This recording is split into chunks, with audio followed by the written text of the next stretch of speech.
Nasib Gus Yahya di PBNU terancam, Rais Aam umumkan muktamar. Nasib Yahya Holil Stakuf atau Gus Yahya sebagai Ketua Umum Pengurus Besar Nahdlatul Ulama, PBNU, di ujung tanduk.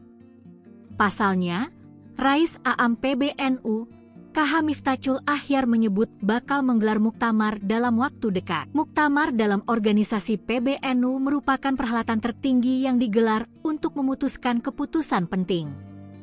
Salah satunya adalah menetapkan Rais Aam dan Ketua Umum PBNU. Selain itu, keputusan penting lainnya yang biasanya diketok dalam muktamar PBNU yakni fatwa tertentu yang menyangkut masalah keagamaan hingga persoalan terkini dalam kehidupan. Terkait muktamar tersebut, Miftachul menyebut gelaran ini menyusul klaim bahwa Gus Yahya sudah diberhentikan dari jabatannya sebagai Ketua Umum PBNU. Ia juga menegaskan Gus Yahya sudah tidak lagi menjabat sebagai Ketua Umum PBNU sejak Rabu, 26 November 2025. Sehingga, seluruh hak dan wewenangnya sebagai Ketua Umum PBNU otomatis telah dicabut. Lebih lanjut, Miftachul turut mengingatkan kepada Nahdlin untuk tetap mengedepankan nilai-nilai yang tertuang dalam Hitah Nahdlatul Ulama, NU, dan mengedepankan kepentingan bersama.